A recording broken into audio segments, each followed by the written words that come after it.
digestible. This introduction So is tell us hefty. about it. Just about his background, his noble upbringing, and Mm. I think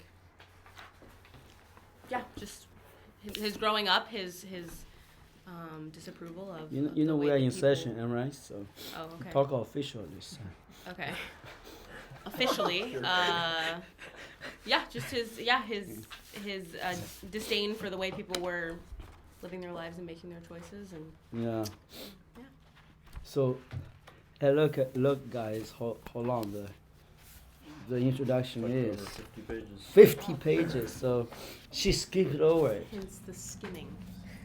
So skip it over, not skimming. No, that's a joke. So, well, I don't think we want to go to introduction until much later on.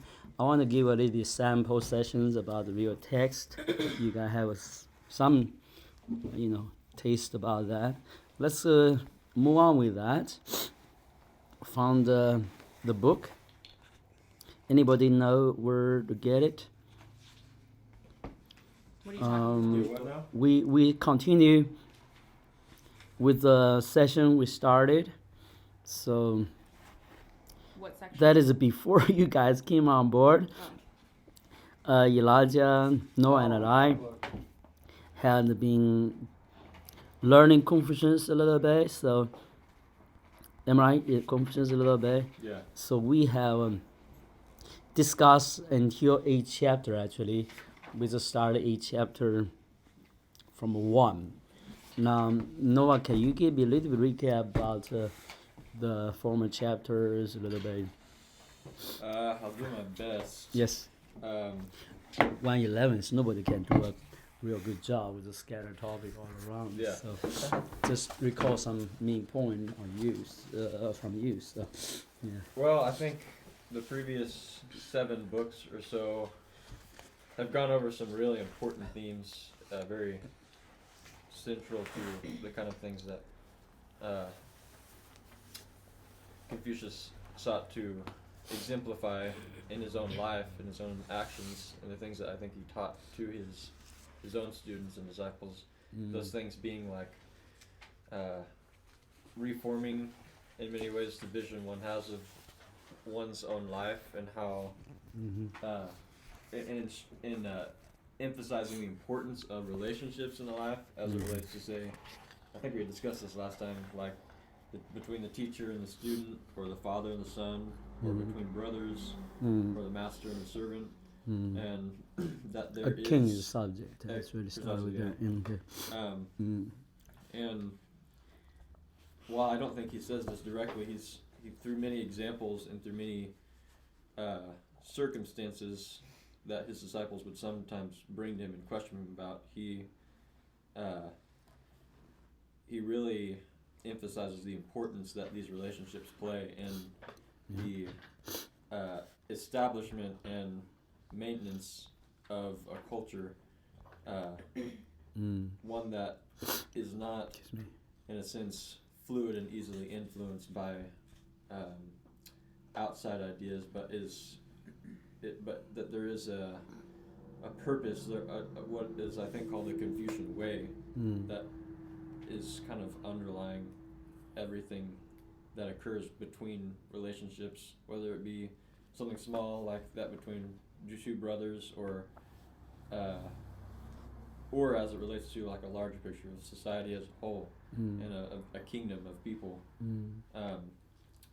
That's kind of what these things have been going through. Like I noticed, I think it's book 2 or 3, like the first several verses is really all about the relationship between a son or daughter and his or her parents, and how that son is supposed to relate to the parents, and there being a proper order in that kind of relationship. And then but yeah, there's just so many different things. It's hard to expound on all. Yeah, there's so many tiers. So. It's hard to generalize it too. Like I'm trying to do it without being a little confusing. Yeah, but most likely, the book was designed to teach young princes, so we have that context, or young ones. In the future, give a mission to be more than a wonderful member of the society or community, but to the one actually help to manage it, right? The same concept is a biblical concept. God wants us to be more than a godly member of God's community, but He wants us to help contribute to serve the overall vision. Making sense to you? So the other thing is called the princely teaching. The concept is almost like also as biblical as well, thinking about also apply to us. The historical reason, well, those days education or books or it's a privilege. It belongs to a very much those who are able to afford it or privileged to have, right? Most likely those people, those days in China, at least merchants or that company who people earn money through trading something, even they get super rich, but they don't consider it as a good standing in society. Actually, the lowest because they don't produce. So in China's standing, so therefore the rich is not really equivalent. They will be privileged to have some education going on. Most likely, it is through a crystocratic system. So basically, the king and the ruling class, they have to train their heirs. So the heir, in order to, who's initially will be entrusted in the future of the family, future. We talk about our ideal family is the family name is a big family, right? So like a tribe or a clan in those days, and then the kingdom feature, especially the king. So the privilege that afforded for those people is manifestly actually concentrate on how they educated the coming years. So in that side, we see education first, privilege thing. The second, with the central theme, is tell them how to, through their relational dynamic, personal character, to be a ruling class as the example for the whole nation, as they actually will be the ones supposed to in charge of the nation, to organize the nation. You understand my point? In a sense, that kind of education isn't. I'm not saying society run a different way or degraded, but it's alien to modern mind. With modern mind, we engage education. We not firstly think about overall the future generation going to be like ever going to be the one in charge of it, and right? Thinking about it, we don't think there is an importance for us to manage family relationships, community relationships, that kind of relations totally breaking down. Therefore, whatever we think is our own children, our little family, nothing bad or good, but that community setting has been gone. With this disintegrated community, then a greater things of the management of society has yield to a political process and all the legal process, sometimes even police power, right? So legal punishment. So that vision is in Confucius' idea is not really good way to maintain society, to educate the people, and even manage the people. So we said, well, the people should be enlightened, should be have a good character. They should know how to respectfully behave with each other, have some proper ways to relate to other in different roles, different positions, different settings. So that way is better than legalistically map out the law. So that if you're still gonna cut your hand off, right? The Bible also tell about that God don't want the law actually to be the first set of restraint for his education. That's the last choice actually he had when the people refuse to learn his ways, to acquire his heart. Then he has to give in a sense, okay, you want the law, not want to manage other nations, but other nations or bigger cultures those days is most likely have a law, right? So, and have a king sitting on the management ruling class sitting on top of that, said if you violate this law, we're gonna punish you, right? So, the cruelty and the effectiveness of those things in terms of influence of personal character to be especially build a healthy, godly culture. Now the same construct, same mindset was never departed from the consideration of the people who has to build a society in a good order. Um, Unfortunately, I didn't bring my Bible. It's here. I got Sorry. it. Yeah. Okay. Then. Okay. I got mine. So turn with me to 1 Corinthians 3. Elaine, can you read it for us? When you read, examine the Bible with me along these lines, you'll find interesting enough that I can able to actually parse it out with you the original meaning of the authors of the Bible. Okay, the authors of the Bible, it came from a different kind, with a different cultural background. The idea of a king, rulership, servant, master, teacher, come with their time context, right? So most likely with the methodology or the examples that we draw from Confucius learning, because it's far ancient time, than modern day, we can learn certain ways to interpret the Bible as well. Turn with me to 1 Corinthians 3 now. I'm concentrating on wisdom. Keyword is wisdom. You can't rule a nation or the people, govern a nation, without a certain philosophy, mindsets. These days we call it political theories.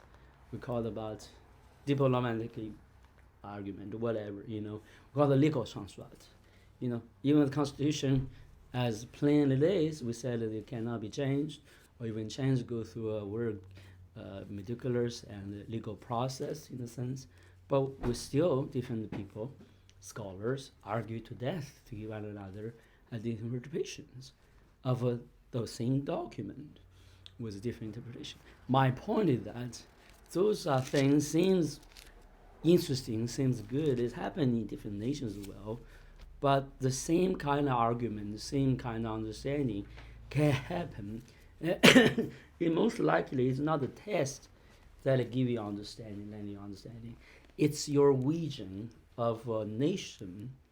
Constitution is about organizing a nation, right? So what kind of people we are, what the people, the full relationship and responsibility as the citizens of that people, member of that people will look like. This was all embodied in legal documents, but it should be legalized and embodied through legal documents. The point I'm making is that no, Confucius said, and Jesus said, no, you don't have to be through the law to teach those things. To be a good citizen, not going through, you're going to a constitution class to learn to be a good citizen, or go to civic class to learn good citizen. It should be imparted by your parents, by your peers, by your community associated with. Everybody know what a good citizen look like. I want to go to steal, go to cheat. I don't have the law to tell you that is a bad character, right? So, and that's don't have to. The Constitution said, give you vision how to do with those people. You literally already know what to do with those people. You don't have to, with the old days, and cut a thief's hands off him, right? So it's doing terrible treatment. And you don't have to do that to crack a thief and to have a bearing on those wayward ones to crack them. So is you guys. Do you want some serious punishment to happen to your life, or you preach the process? Somebody like your parents come on to say, okay, here's a good way. This is a right way, am I? To think about those things. Surely, we sometimes parents or society give us a wrong imagination. Until you go to jail, it's something, blows the nose, run into the ditch. Until maybe he never learned God, he never able to be a good man. He don't know what it means to be that's never was a good way to start. That's a failure to initiate what it means to educate others, am I right? As a teacher, as a parent, you will be. You don't want to say, hey, you know what? I'll leave you guys to your own whatever device, and when you run the ditch, I will show up to dig you out. When you lost your hand, I'll try to pay the medical bills for you. That's terribly wrong. So suppose the initial mission for any older generation, for if your father said, no, don't ever think about even steal. Don't covet. Don't think to have things that you don't deserve, don't labor, you don't, and just don't think about cheating. That's not going to happen to our boys, our girls. That's not happen to our people. We don't think about dishonoring elders. I don't have to tell you the consequences, what that is. I'm saying that's right away. Rather receive the benefit when you do the right thing. The blessing goes on, am I? Why you have to be heartbroken to get a, let's say, Naomi going to find a boyfriend, right? Do you want to learn the lessons by, try different ones, heartbroken, bruise all over, and said, oh, finally I have a heart to learn what it means to find a godly husband. Do you want to do that? Or you want to, in the beginning, said, well, common sense tell me what it means to have a godly husband. My parents can tell me to have a godly husband, and goes on. I will just know. I don't need to worry about. Oh, doesn't know what a godly husband look like. I don't need to try hundreds or single people, then eventually figure out. Oh, there is a principle here. There's a counsel here. I had to learn the lessons that my parents learned, other experienced one learned. Then okay, I figured out. I figured out what it means to have a good husband. So rather said, I can build my experiences and apply that wisdom in my life, in the most important is in my life. That's where I need it because I know I'm young, inexperiences are going to safeguarded by those counsel to heed those counsels.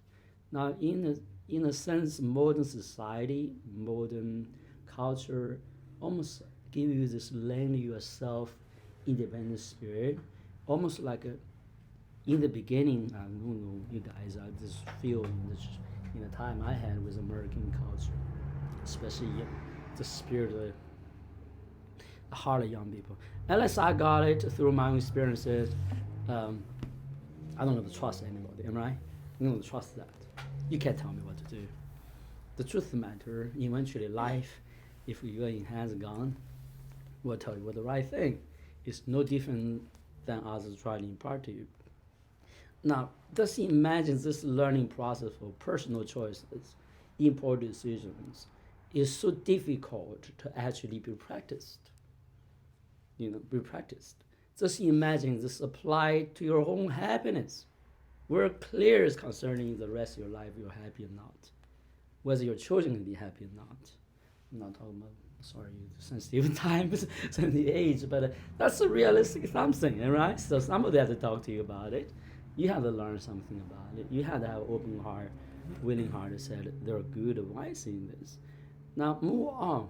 What about governing a nation, governing a community? What about those things? There has to be some willingness, orientation, and construct, even a culture of learning, willing to receive counsel, and the inheritance of wisdom counsel from a wise one from one generation to another.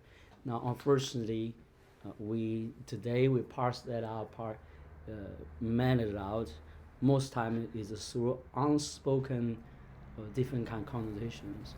Don't think that is a major reason, especially young people in the formative years of life. That's a major thing in part of their life.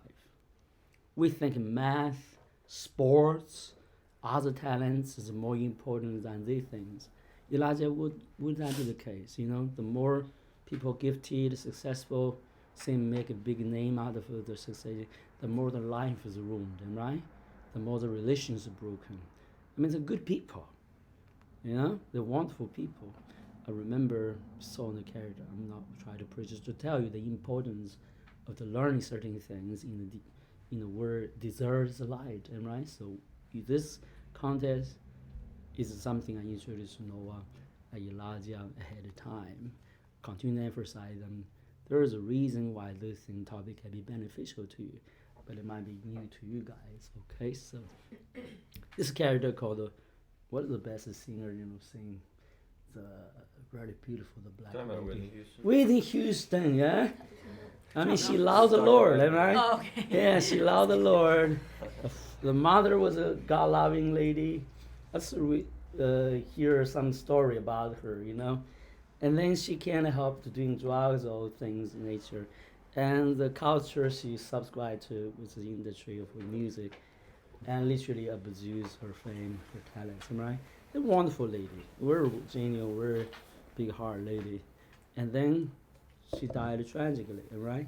Leave with such a void in those who love her and appreciate her gift. Everybody know she's a gift to humanity. The beautiful talents her. I mean, you hear her sing, just you get lost in it, right? So, my point is that she left a lot, her own life unsatisfied.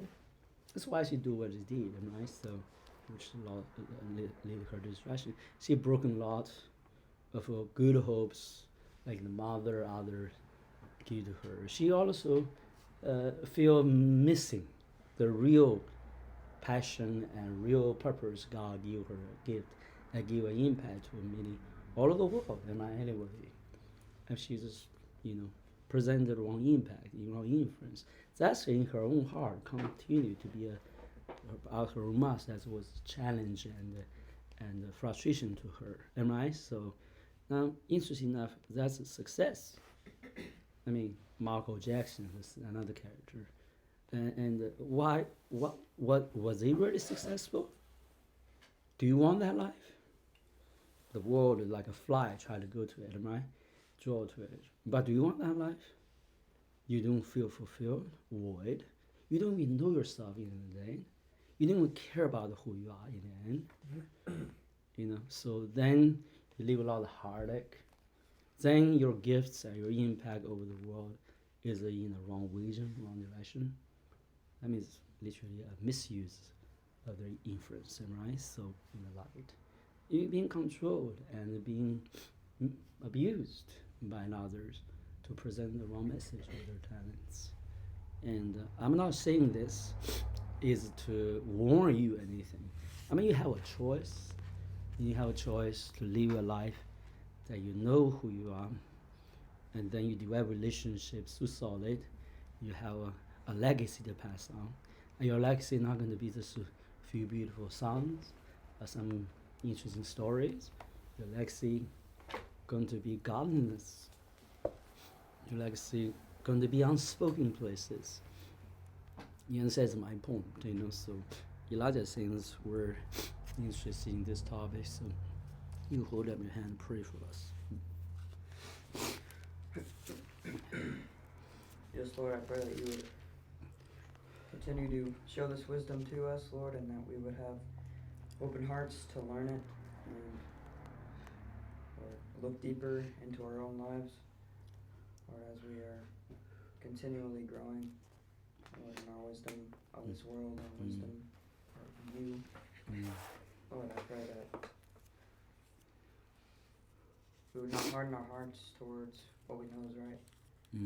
Lord, that we would be lifted up to that higher place that you have set for us. So I pray that you bless each one in Jesus' name.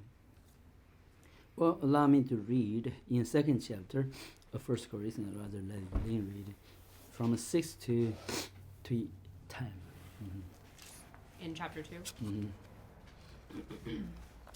We do, however, speak a message of wisdom among the mature, but not the wisdom of this age or of the rulers of this age who are coming to nothing. No, we speak of God's secret wisdom, a wisdom that has been hidden and that God destined for our glory before time began. None of the rulers of this age understood it, for if they had, they would have not crucified the Lord of glory. However, it is written, no eye has seen, no ear has heard, no mind has conceived what God has prepared for those who love him. But God has revealed it to us by his Spirit. The Spirit searches all things, even the deep things of God. Stop, you can from 10. So. Okay. Now, the word who love him, prepare for those who love him. There's interesting, prepare is reserved. It's not just prepare for without purpose, without reason, reserved. Something treasure hidden away, hide away. Only those who have a seeking heart and a matured mind in this case, and trustworthy enough for God to disclose and give to those things.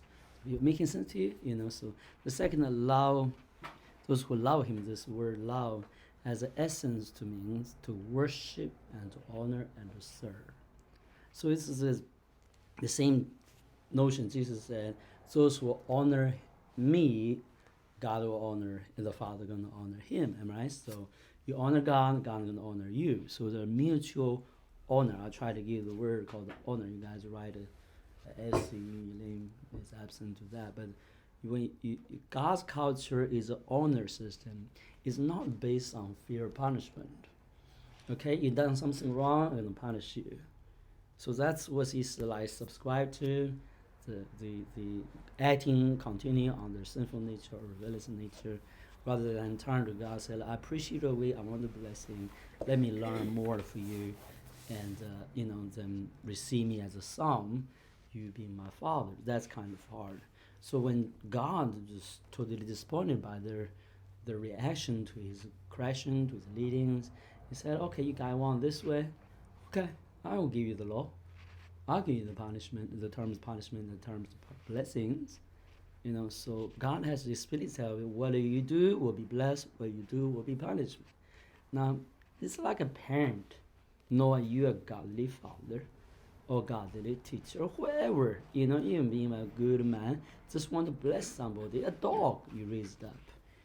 Do you want the dog to learn the rules? Get up 6 o'clock, eating this fashion, come spend time with me in this fashion, or something or don't bark at people, don't do this, don't do that. You don't want to engage the dog like that. They lost all the joy of loving, have a healthy relation with the dog. Am I right? So I'm making sense to you? But certain people train dog like that, and dog listen. And they behave like that. So do you see the police dog, military dog? Train them like that. But you want a dog who so intuitively know you. I saw people have beautiful dogs, man. You can literally talk to the dogs. Dogs understand you, So I literally understands you. Literally, understands you. How fetch that? You don't have to say it, He, okay, got it, So he fetches something totally new. He knows exactly what to do. My point is that what a wonderful experience with that. I'm not with dog as a little bit derogatory, but God wants us that kind of love and obedience unto him. And he wants us to give a beautiful wisdom. And there is no regret in it. There is no fear of punishment in it. But oftentimes, you as young people, when we do teaching something, we do lay out certain warnings, corrections. But the heart of heart is this kind of wisdom you receive, be established in it, and then be benefited by it, right? So, and be useful for God's purpose in ministry, this love and wisdom. Love, wisdom, two sides of the same coin. Now let's turn to this. In 7 verse said, we speak God's secret wisdom. There's wisdom.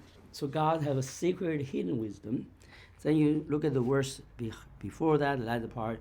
Not this wisdom is not the wisdom this age, not the ruler this age. So two kind of things. Okay, I want to emphasize that.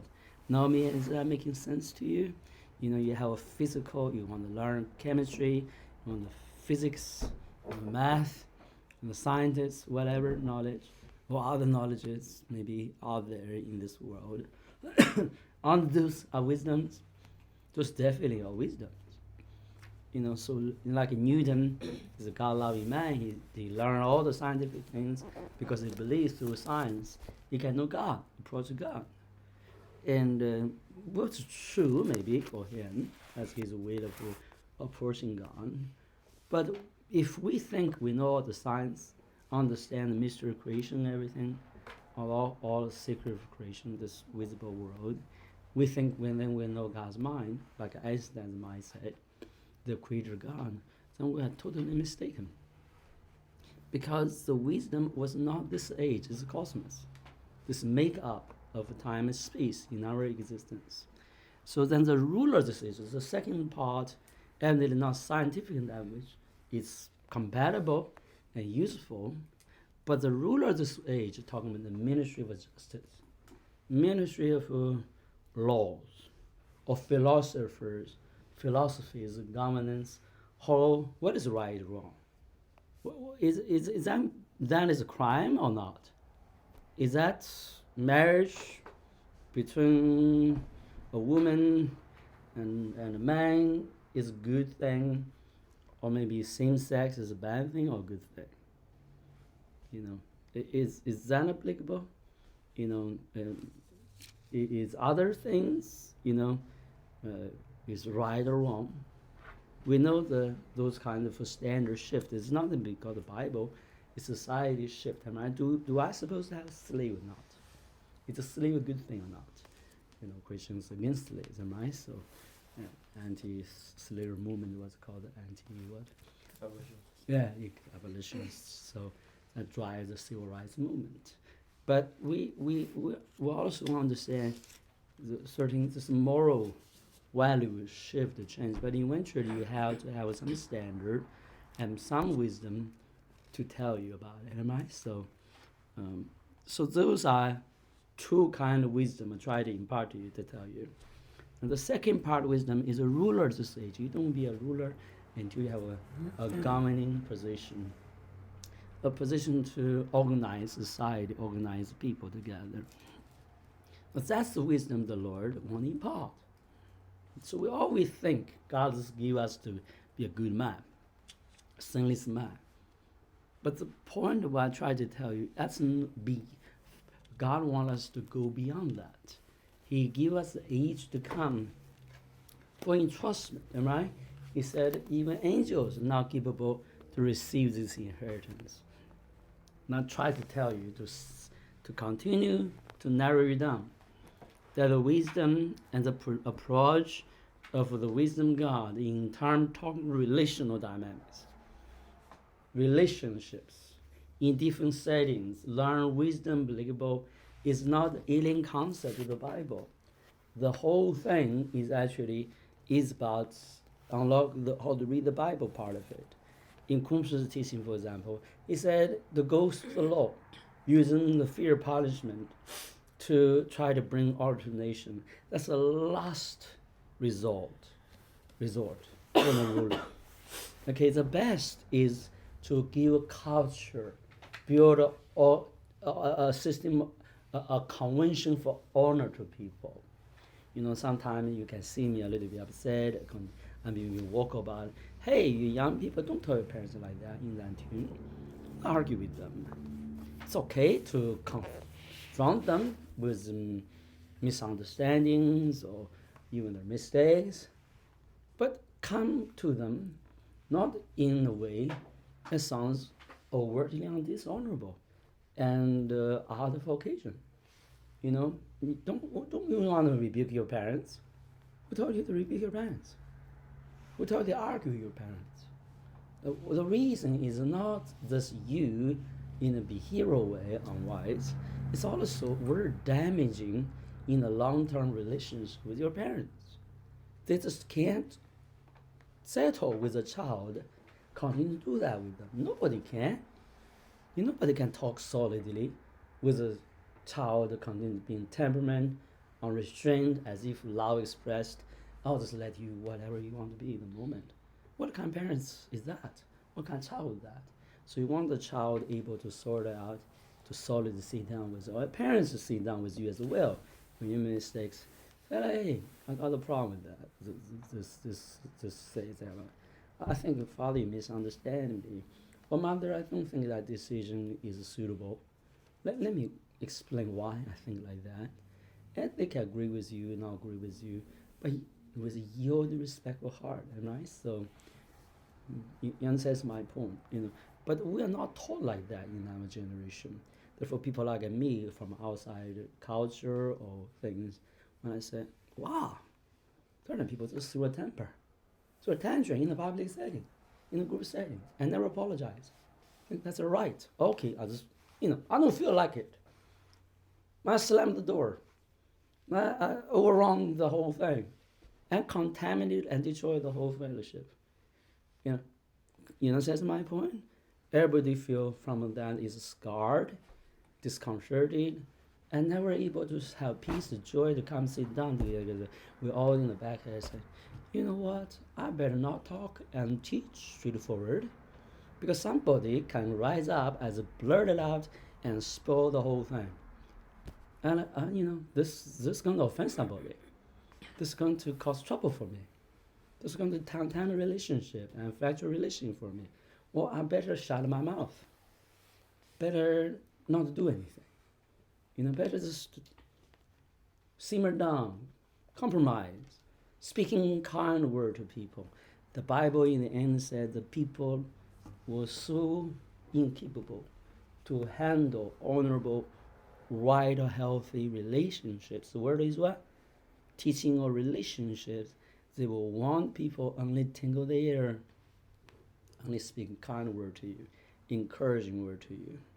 So the teachers of wisdom, teachers of God's discipline, God's truth, and hold you accountable for your behavior, for whatever, they will be silenced. They will consider evil. Hey, you're not kind. Don't confront us with truth. Don't confront us with unbecoming words. God is loving, is not like that. The Bible clearly tells us in end time, this kind of teacher going to be gathered around. And decent teacher like a Jesus, like a Paul, in this like a Confucius in his lifetime was continuing being laid aside, not able to use. But through the ages we see their wisdom actually is highly treasured by all mankind, if you will. All godly, wise mankind, am I right? So there's a reason why. Because their care, their vision, their understanding is not necessarily on a small level.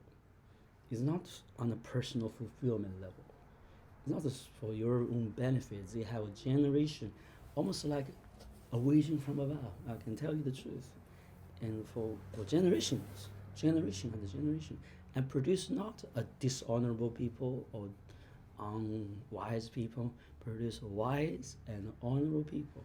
So there's a huge compatible orientation of vision God in this. I'll try to explain to you. Now Confucius said, 礼教治国. 礼教治国. 礼 means a proper will honor. 教 means to teach people. Teach people this way. Teach people. And then bring all the people to a good agreement and understanding. Now somebody please comment. Is this not the Bible, the essence of the biblical setup of priesthood? Go ahead. No one comments on that. Possibly is. It is, yes. Let's prove through scriptures, okay?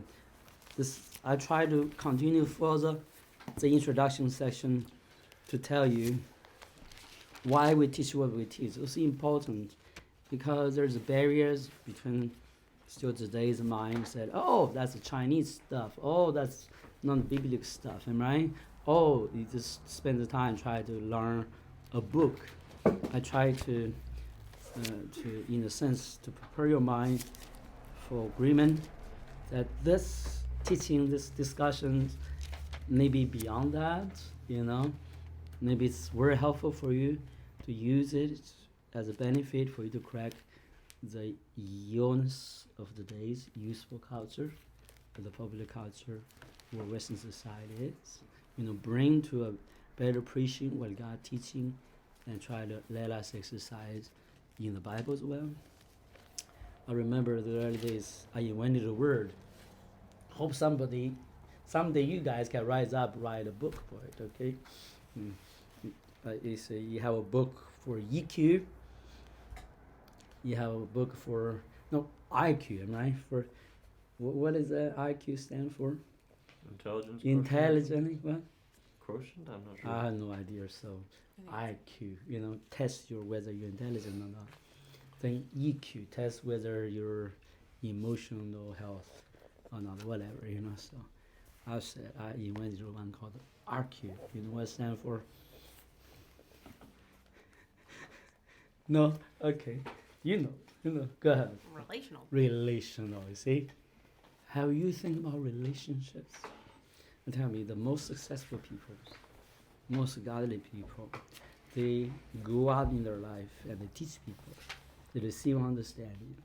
They don't think about whether that is intelligent, challenging, or beneficial to them. That's last thing to think about it. Or whether emotionally fit for me, or can I appeal to people, let them be happy or sorrowful, whatever. As certain people do.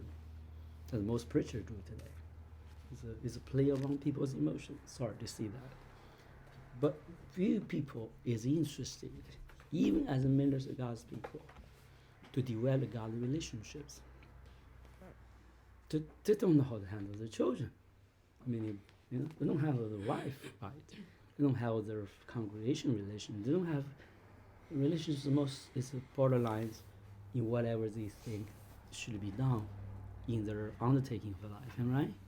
Elijah is thinking about you. You want to drive. You think about how can I get a car? How can I get a mechanic? Think about all those cars. What people do in ministry think their ministry is a car. Everything about the ministry. So it says my point. They don't care about the dog. The dog is supposed to be most careful. Whatever car is supposed to sit on the right seat. Travel with you. I'm talking about your wife, your children, right? So don't think those terms to decide what car they're going to have, or what kind of experience, why they want to have a car, right? You see, they only think about, how can I travel? How can I get this best car? How can I know about this car? So that is because the lack of understanding that the car is more than a car. The car was given and should be used for you to have a good relation with your people, to build relation with your people. And so is our life. Your life has many gifts, many talents, many endowments. But eventually, if you're never going to be happy and satisfied if you don't know how to deal with the relationships in life, and invest and take joy in this love and wise relationship. A relationship that built on fellowship and flow of love and wisdom. No love without wisdom. No wisdom without affection and love. Am I right? You see my point? But that's essence I will try to tell you. Now, however, we incapable as a human being, the Adamic nature, the limited cultural endowment. The Bible says so. Paul identifies the wisdom of this world as the ruler of this world. This is like a blinder over mankind. We can't really see. I had to use a special word tailored to today's vocabulary. Said he's an RQ. Really? Don't have to be like that, am I right? You're supposed to know it when you're born into a family, flourish in the family. You're supposed to know those things. So why those things are dragged out almost like on the sideline and not in the center of young people's education? So there's a reason why the devil has done a great job to offset and disturb and eventually pull the stones, you try to build a fire, you pull the logs out. When the fire died down. And says my point. The arbor is still there, but the logs is not there, not feeling it.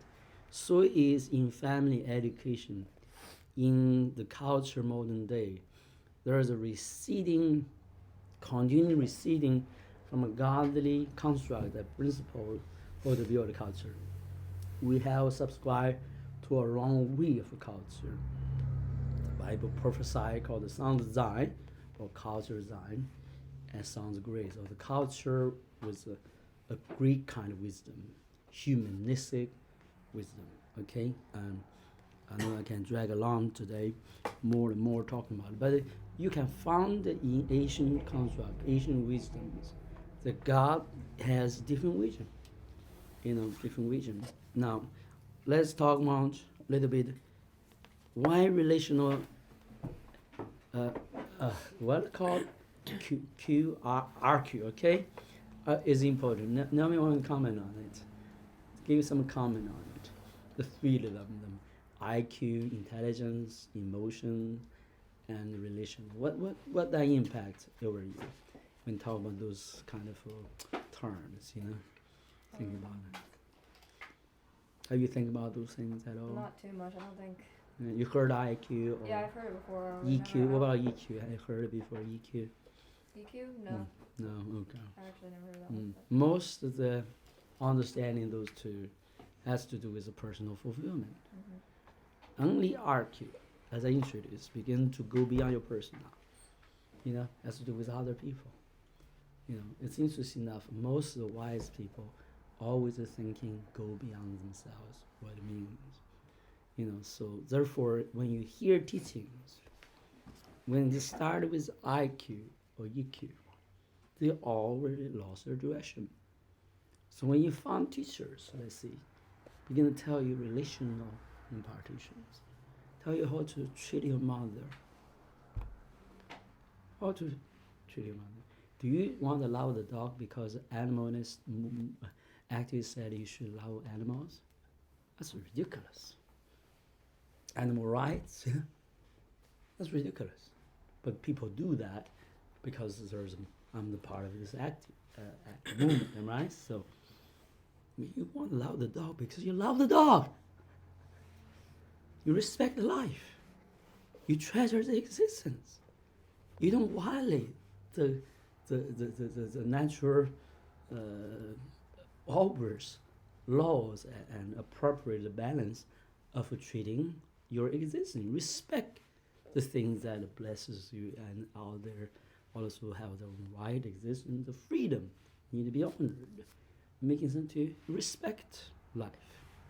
It's just out of your own essence, you do that. You don't have to make a movement said we're all wrong, stuff like that. So I want to hear Elaine about these three terms. When you hear it, I know you have been considered as well a little bit. So tell us your impression and your understanding on all those three things: IQ, EQ, and RQ. So share in length if you want. So don't worry about it. I'm not sure I have much in length to share. My understanding of IQ is the measure of your intelligence, as far as things of that nature, but emotional intelligence, or your EQ, your ability to be able to rationalize and understand your own emotions, but also the emotions of others and how you relate to the emotions of others, and your ability to be able to empathize and read other people. Yes. And then, I think you've explained RQ pretty well, your ability to be able to, I think EQ and RQ can work together. Together, absolutely. They all work together. Sure. If you apply it. Yeah, go ahead. Yeah. Yeah. So you think it's good way to present the things I'm talking about a little bit, RQ. Yeah. Yeah. I remember when I was young, IQ is a big thing because everyone's smart. When your score's low, you're thinking, man, you're just not a good person to start with. So then, the EQ come around, said, oh, you're successful, don't depends on how smart you are. You can be a computer geek, but you don't know relationship. You don't have, so you can't handle yourself very good. So you're not good with that. So it's a good balance. I was thinking, oh, EQ, that's very interesting, So, so talking about know yourself and understand yourself. But it's all about your self-achievement. It's all about yourself. Then God began to open up my mind to a greater understanding of how He wants His people to be, to love God and love one another. As total relationships. And everything is about relationships. Now, my point to you guys, young people, is that when somebody try to challenge you, say you're not smart, or you just emotionally challenged, whatever. But you know what? Your heart is settled. Don't care about people, loving people, appreciate people, and treasure the ones that God give to you, and dispense the ones God, don't necessarily want on the wrong. And you will find a totally different way of life. And the Bible and Confucius teaching encourage you to think along those terms. Now, why it's important? Because unless you understand this from a personal point of view, you will never understand those are important wisdoms that God used to govern His people. You never able to serve Him in the greater purpose. Listen, do you want a smartest guy, most eloquent guy, encouraging guy to be your leader? Or you want to be a wise father, a loving father to be a leader? I'm a community setting, right? You don't want a father who knows everything, can do everything, and always come there just, it's just, whatever, You all feel good, charismatic, whatever. So, but you want a solid father. Father Abraham like that. Father Moses, right? They don't speak a lot. Moses stumble his word. Abraham cannot speak very much. He didn't. Words were few, but they know how to lead in God's relationships. Elijah, any thoughts along this line?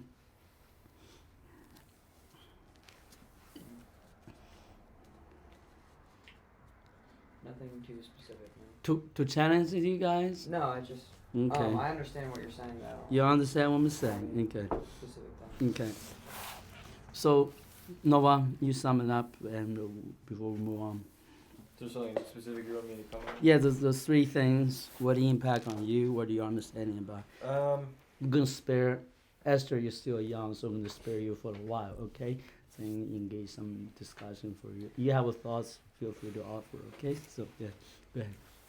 Yeah, I do think there's certainly an application and importance of each of the three measures of intelligence. The first being obviously IQ, which is the most popular, which I think has in many ways been misunderstood as to, like you were saying, back when I think you were younger, that being a test of really how intelligent you were at all. And Yeah, I was shocked. Yeah.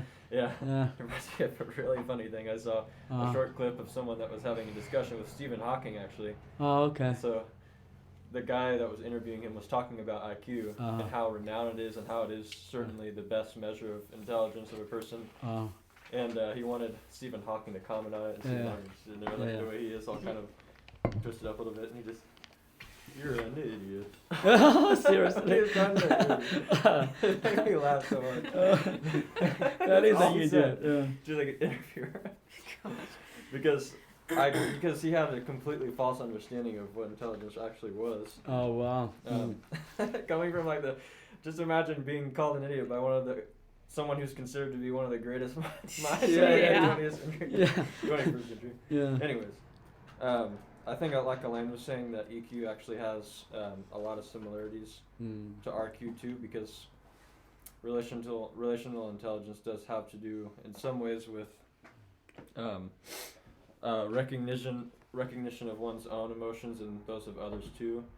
But I think where relational intelligence is separated in its own right is in the way that with emotional intelligence one does choose to engage with others and make decisions based off of one's knowledge of relational aspects. And it even may have a mix with IQ too, because IQ is a lot about, what people say is a lot about mathematics and stuff. Sure. But also about like making rational and logical decisions too. Yeah. And it kind of has like a practical side to it, and so Yeah. I think in relational intelligence there is a lot of things that could be seen from a very practical nature too, and not overthinking things as some people that are intelligent tend to do. So I think there's a lot of simplicity in the practice of RQ as well. Sure. That could kind of come from that IQ side of things, but it's a really interesting subject for sure. Continue to you guys thinking along the terms, It's not today we got all the things exhausted. I just inspire you to think differently. One thing I can tell you, no godly or impactful leaders don't know how to handle through the relation dynamic in part leadership or culture. So you had to understand how you deal with relationship in godly ways or in wonderful way. That's the way how you build culture. Okay, so therefore you have to talk when you're talking about relational build up or intelligence. So you have to talk about those things, some basic layout and basic principles. We can learn from 100 sons or 1,000 sons or generation sons that, hey, those sons made a mistake to know how to love the Father. But it does not equivalent to you to learn from a couple sons really know how to honor their Father. Now, is that making sense to you? You can learn more by mimicking, observe, try to appreciate the way the two sons actually is substantially and know how to honor the Father. Then try to say, okay, I saw all those mistakes the bad sons did. Maybe I can reverse. I did the opposite. I must be able to do the right thing. That's a hugely mistaken. Why? Because when you do the things in that level wrong, the opposite what you do is basically maybe on the same level, on the same plane. I don't know how to explain to you guys, okay? So it's like you fight in the mud. You try to say this tactic is wrong. Therefore, adopt another tactic. But you're still in the mud. You're not living as a wonderful fish in pure water. And that's my point. You can only be a creature of the mind. So in godly wisdom, the same applies. Oftentimes people said, I can learn the things from what others or I observe myself not able to do in the past or in the practice. Others do the opposite, don't do what they do, try to correct what the wrong they're doing. But they came from the same level of counsel, same level of wisdom. And God's wisdom is different. God's wisdom said, I want to give you a new wisdom. I want your life to be in vision, applied in a different atmosphere and different set of relationships. Am I making sense to you? I'm sorry to interrupt. No, Andy's go ahead. here to finish this wall. Do you want me to tell him to come back later? That would be great. So we only need. Oh, actually, we're good to go. So yeah, let's wrap it up here. So Okay. with that, let's wrap it up today. Okay. So yeah.